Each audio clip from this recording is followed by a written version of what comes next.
कहवा में बोलली कोयलिया ता कहवा सारे सवा बोले हो। ललना कहवा में कृष्ण जन्म ले महल उठे सो हरा हो। ललना कहवा में कृष्ण जन्म ले महल उठे सोहरा हो। वृंदावनी बोलली कोयलिया ता मथुरा सवा बोले हो।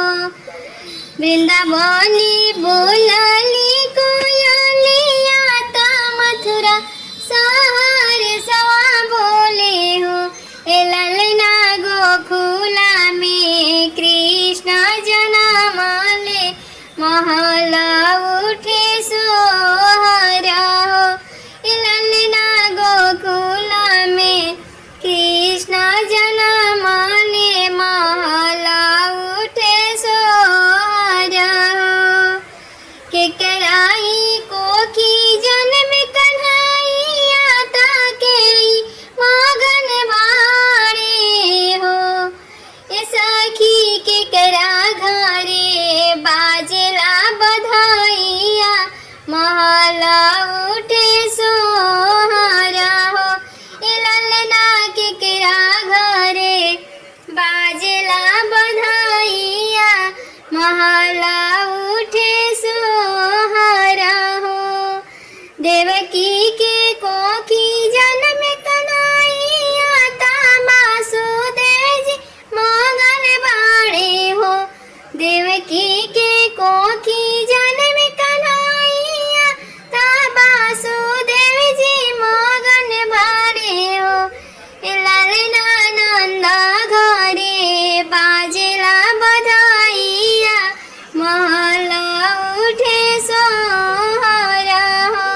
ललना नंद घरे बाजला बधाइया महल उठे सोहरा हो।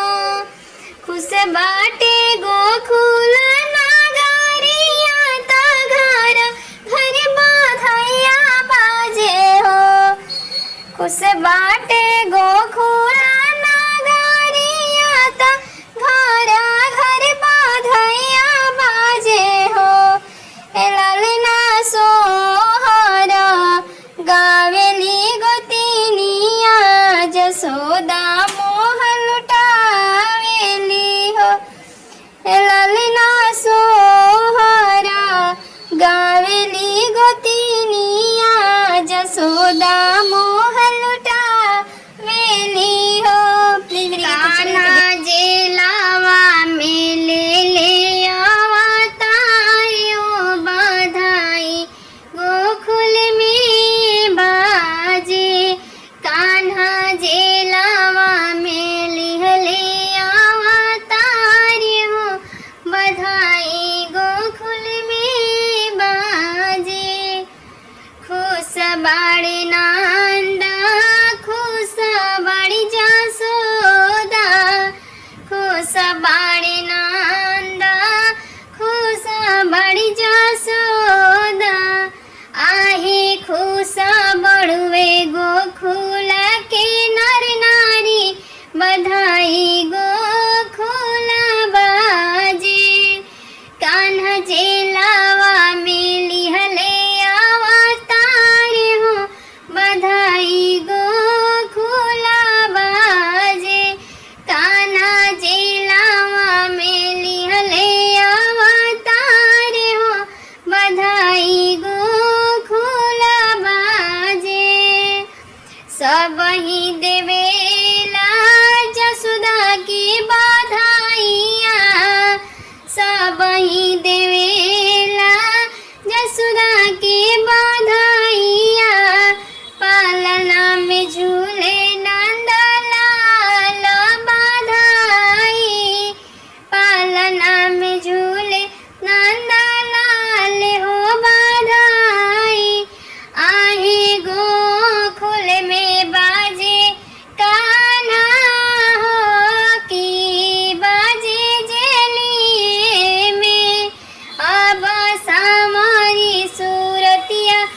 केस घुंघराला बधाओ बाजे गोकुल में।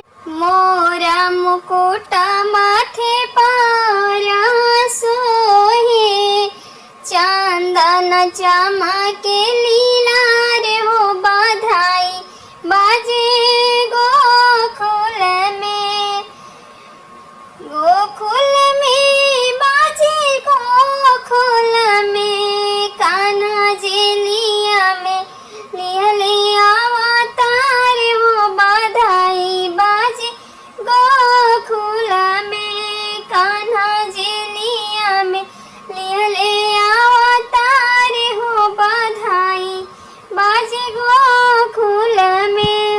कान्हा के निहारे ली गोकुल के ग्वालीन, कान्हा के निहारे ली गोकुल के ग्वालीन। खिलावली चुटकी बजाई हो बधाई बाजे गोकुल में। खिलावली चुटकी बजाई हो बधाई बाजे गोकुल में। कान्हा जेलिया में लिहले अवतार हो बधाई बाजे गोकुल में। कान्हा जेलिया में लिहले अवतार हो बधाई बाजे गोकुल में। छोटे छोटे हाथवा में बांसा के बांसुरिया, पायल बजदानु पावे बजानिया। पायल बजे दूनो पावे बजानिया। आए गोकुल में बाजे बधाइयो, कान्हा जेलिया में लिहले अवतार हो बधाई बाजे गोकुल में। कोई के दर्शन मगन भइले देवता, कोई के दरस सब मगन भइले देवता। फुलवा रहे बरसाई सब ओरी, अब बधाई बाजे गोकुल गोकुल बाजे न बाधा। कान्हा जेलिया में लिहले अवतार हो बधाई बाजे गोकुल में। ब्रह्मा विष्णु और महेशा, हरि जी के छवि के निहारे लाना हो। हरि जी के छवि निहारे लाने हो। कान्हा जेलिया में लिहले अवतार हो बधाई बाजे गोकुल में। कान्हा